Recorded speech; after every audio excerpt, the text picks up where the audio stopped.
어떻게 하다 보니까 요새 자꾸 일론 머스크 얘기만 하게 됐는데요. 전기차 열풍이 뜨겁습니다. 그 중에서 이제 테슬라의 배터리 데이 어나운스먼트가 있었는데, 이 배터리 전쟁이 왜 벌어지고 있고 테슬라의 경쟁력은 무엇인지 한번 이야기해 보도록 하겠습니다. 전기 자동차 또는 자율주행 자동차의 생태계는 이렇게 큽니다. 그래서 차끼리 서로 연결해서 뭘 할 거냐, 그래서 인터넷 오브 비이클이라고 하는 쪽에도 있고요.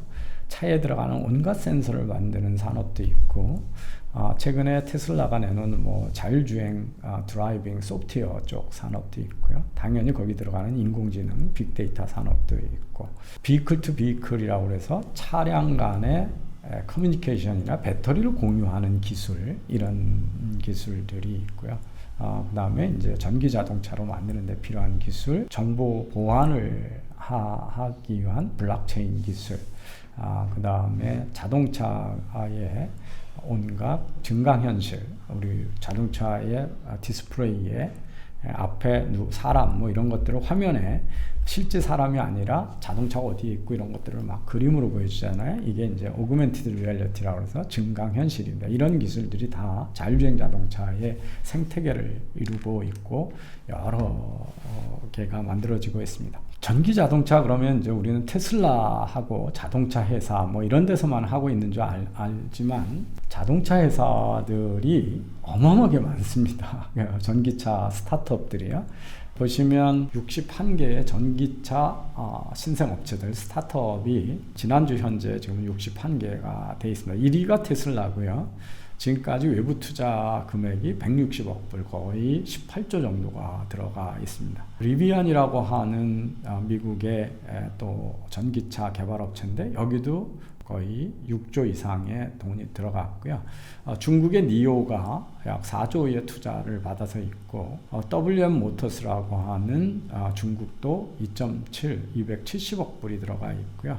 니콜라 모터스라고 요새 논란이 되고 있는 전기차 회사인데 여기도 250억 불, 거의 3조의 돈이 들어가 있습니다. 시아오팽 모터스라고 중국 회사가 있는데 여기도 2.5조 정도, 패러데이 퓨처스라고 또 중국 업체인데 2조 2천억 정도의 투자가 돼서 조 단위가 틀어진 회사들이 수없이 많이 있다는 걸 알 수가 있고요. 여기서 보시면 미국과 중국이 전기차의 미래를 선도하고 있다는 것을 알 수 있습니다. 이 나라별로 제가 61개 중에 한 상위 40개 정도를 쭉 해봤더니 보시면 저 미국의 테슬라, 리비안, 니콜라, 루시드, 차지포인트, 프로테라카, 콘턴스크랩, 카누 해가지고 수없이 많은 회사가 있고요.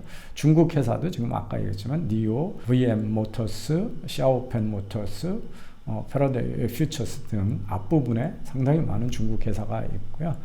독일 회사, 영국 회사도 상당히 많다는 거 아시죠? 어라이벌, POD 포인트, 이오 차징, 테바 등이 있습니다. 그 다음에 크로에티아도 있고, 이스라엘이 상당히 많은 회사를 또 가지고 있습니다. 스튜어트, 리, 일렉트론, 아쿠리어스 엔진스 이런 게 있고요. 인도도 있고 올라이트릭이라고 해서 여러 개 있습니다. 그리고 네덜란드도 지금 3개 제가 해놨고요. 슬로바키아, 그 다음에 이탈리아, 스위스도 2개, 스웨덴이 지금 여기 3개, 덴마크, 그 외에 이제 싱가포르, 호주, 아일랜드 등 많은 나라들이 전기차 관련 낸 스타트업을 가지고 있고요. 이 스타트업 회사들은 전기차 자체를 만드는 회사도 있고, 거기에 들어가는 배터리를 개발하는 회사도 있고, 또는 자율주행 자동차라든지 부품을 만들어내는 회사들도 있습니다. 그리고 이 전기차들의 충전소에 투자하는 회사들도 있습니다. 근데 우리나라는 이상하게 자동차 5대 생산대국인데 전기차에 관한 또는 자율주행차에 대한 스타트업이 없는 나라입니다. 근데 이게 왜 그럴까를 보면, 배터리도 기존 대기업들이 다 하죠. 다른 나라하고 달리. 자동차도 현대차만 열심히 하고 있고, 다른 스타트업이 새로운 전기차를 만들게 하겠다는 생각을 못하고 있습니다. 이게 이제 왜 그럴까 좀 생각해 보면, 우리나라의 자동차 매니아들이 자동차를 뜯었다 자기가 막 조립하고 이런 일을 해보지를 못하고 있다는데 한 원인이 있습니다. 자동차 전 세계 자동차 매니어들이 많고 자동차를 이렇게 자기 마음대로 커스터마이징해서 파는 시장이 전 세계 100조 시장이 있습니다. 그래서 자동차 매니어들이 그 성능에 따라서 자기가 성능을 고치고 뭐 이런 것들을 수없이 집에서 마음대로 하는데 우리는 그게 규제로 다 막혀 있는 것들이 이런 자동차 산업의 개인들이 아이디어도 없고 그런 게 아닌가 이런 의심은 좀 있습니다. 그래서 어쨌든 이렇게 큰 시장, 새로 생기는 전기차 시장에 한국의 스타트업이 없다라고 하는 것이 조금 이상한 일이고요. 제가 그 삼성전자의 3대 주주가 블랙락이라고 하는 미국의 자산운용사라고 그랬는데 그 회사가 최근에 영국의 얼라이벌이라고 하는 전기차 회사에 투자를 했습니다. 무려 1180억 만불이니까요. 800만 1억 1,800만에 투자를 해서 어마어마한 돈을 지금 투자를 한 겁니다. 그래서 한 1,200, 1,300억 정도를 투자를 한 거죠. 이 투자는 여기 보시다시피 이 300마일을 갈 수 있는 전기 버스나 밴을 만드는 데 투자를 한 겁니다. 그래서 전기가 주행거리 때문에 큰 차는 못 탄다고 그랬는데 이 영국의 얼라이벌은 대형 버스를 전기화하면서 주행거리를 지금 300마일까지 늘렸다라고 하면서 여기에 투자를 한 것으로 볼 수 있습니다. 그게 최신 전기차에 관한 뉴스고요. 또 하나 이제 문제가 됐던 게 우리나라 기업들도 많이 투자를 했는데 지금 크게 문제가 된 게 니콜라라고 하는 전기차죠. 이 니콜라가 트럭을 전기차로 해서 그것도 또 자율주행으로 간다고 선전을 했었는데 이제 이게 전부 조작된 동영상에 의한 거고 실제 기술을 가지고 있지 않다 그래가지고 지금 창업자가 물러났고 최근에 문제가 됐던 혈액 검사해가지고 온갖 병 다 디텍트할 수 있다라고 했던 그 헬스케어 쪽에 어마어마한 스타트업으로 주목받았던 세라노스와 같은 사기 혐의가 있어서 문제가 되고 있습니다. 니콜라하고 테슬라 이름 때문에 더 재미있는 일인데요.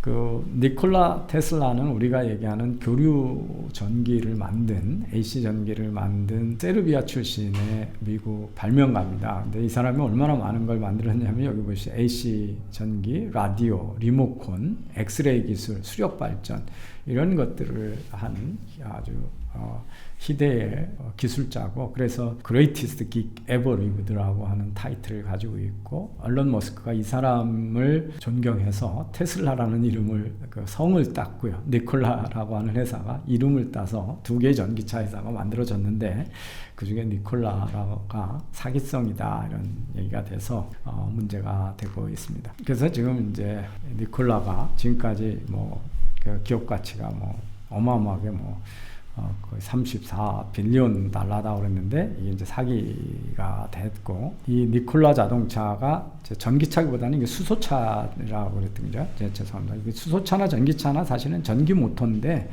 전력을 배터리에서 가느냐 수소 연료로부터 전기를 만드냐 차이가 있어서 다 전기차로 분류를 합니다. 그래서 하이드로젠 수소 전지에 의한 전기차 대형 트럭 기술이 이제 거짓말이라고 그래서 첫 번엔 테슬라 킬러다. 대형 트럭도 이걸로 다 갈 수 있다고 그랬는데 실제 기술 없이 그랬다고 해서 문제가 됐고요. 앨런 머스크가 뭐 여러분 스페이스X 라든지 테슬라, 솔라시티, 그다음 더 보링 컴퍼니, 뉴로링크, 오픈 API 등 여러 가지 회사에 지금 투자하고 있는 길이나라는 건 잘 알려져 있고요. 한동안 상당히 주목을 받고 주가를 띄었을 때가 지금 9월 22일 날 소위 배터리 데이에 큰 주주들하고 언론을 모아놓고 어마어마한 발표를 한다고 해서 기대가 잔뜩 올라갔었습니다. 그런데 그 후에 이제 발표된 거에 대해서 그렇게 이제 이쪽에서 보면 에너지 양은 5배 늘리고 주행거리는 16% 늘어나고 파워는 6배 뭐 늘어나는 그런 배터리 기술이라고 발표했는데 기대만큼 큰 혁신이 없다. 그래서 주가가 좀 떨어지긴 했습니다. 그런데 이 배터리 전기차에 대중화하는데 장애 요인은 몇 가지가 있습니다. 여기 보시면 하나는 배터리 가격이고요. 이 배터리의 제조 가격이 워낙 높아서 일반 가솔린 차에 비해서 구매 가격이 높다는 게 결정적이고요. 두 번째는 이제 주행거리죠. 그래서 한 번 전기 충전하는데 시간도 많이 걸리는데 주행거리가 얼마 안 되기 때문에 현실적이다는 거고요.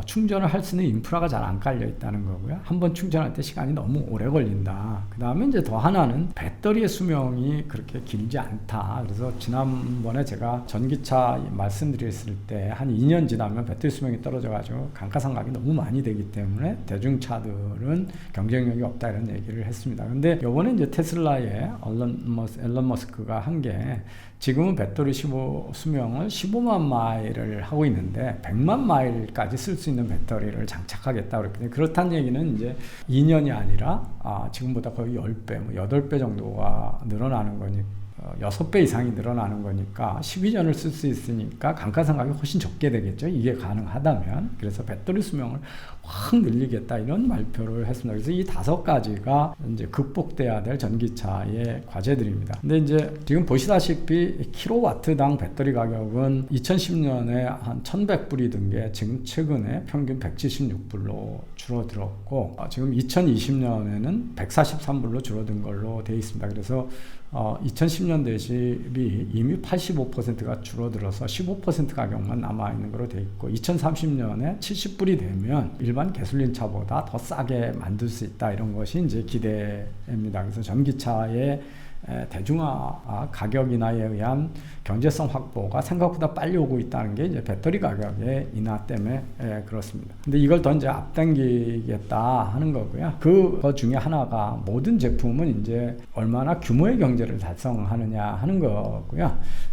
지금 테슬라는 이 대량의 배터리를 자기가 어마어마한 양을 빨리 만드는 규모의 경제를 기가팩토리라는 데서 해서 이제 오스트리아에서 전기 저장 장치를 가지고 기가팩토리를 만들어 가지고 태양열 같은 걸 저장하는 거를 실험을 했고 미국의 배터리 제조 공장들을 마구 늘려서 텍사스 같은 데 기가팩토리를 많이 늘려서 이것 때문에 배터리 가격이 싸지면 이제 경쟁력이 갖는다라고 하는 거고요. 그래서 지금 3만 불에서 4만 불에 있는 모델 3를 그거보다 10,000불을 더 낮춰서 25,000불짜리 가격을 지금의 배터리 가격을 56% 낮추겠다. 56%로 낮추겠다. 반 정도로 만들면 가솔린 차에 대해서 제조 원가의 경쟁력을 확보하겠다. 그래서 전기차의 대중화를 가져오겠다는 얘기를 규모의 경제로 하겠다는 겁니다. 근데 이 얘기는 사실은 우리나라가 지금 배터리에서 LG화학, 삼성 SDI, SK가 상당히 높은 생산량을 가지고 있는데 좋은 소식은 아닙니다. 왜냐하면 최대 전기차 회사인 테슬라가 자체로 생산하려고 거기서 더 좋은 걸 만들겠다는 거였기 때문에 그렇습니다. 지금 최근 2019년 대비 2020년 보면 LG화학이 생산 수요를 11%, 27%확 늘렸고요.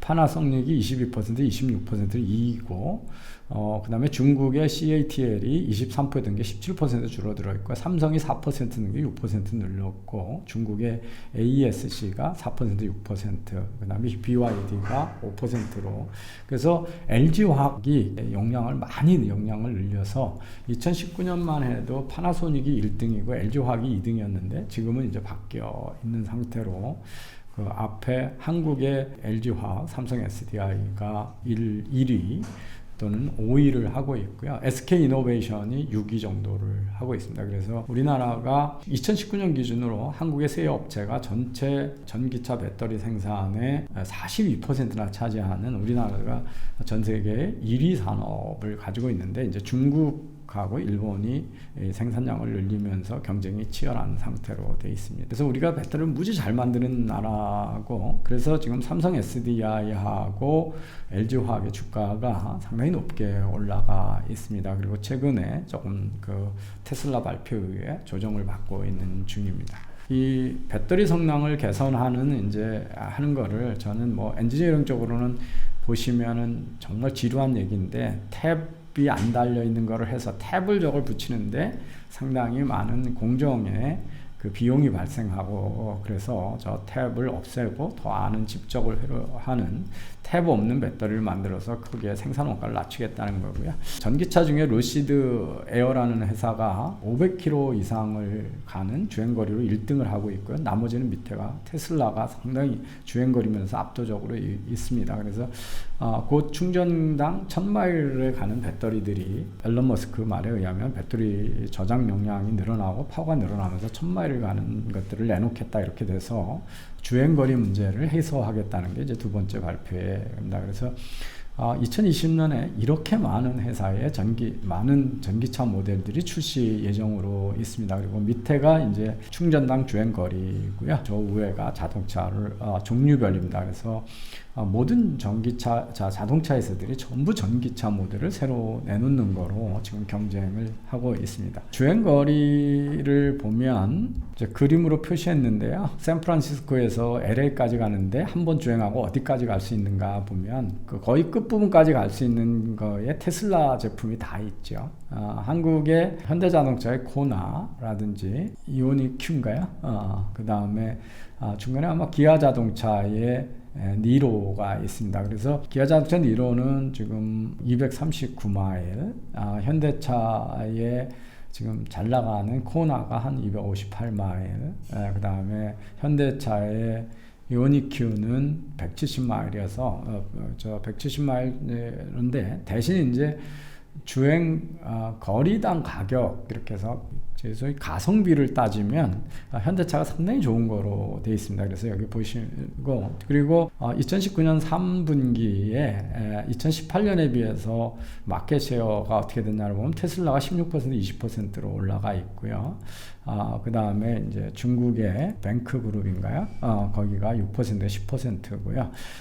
현대 기아차가 5%에서 7%로 거의 50% 마켓쉐어로 확대해서 최근에 현대 기아차가 전기차에서 마켓쉐어를 많이 확대하는 그런 회사가 되어 있습니다. 그래서 여기서 보시면 지금 현대 기아차가 5번째로 마켓쉐어가 전기차 마켓쉐어도 전 세계에서 다 5번째를 차지하고 있다는 걸 보실 수가 있습니다.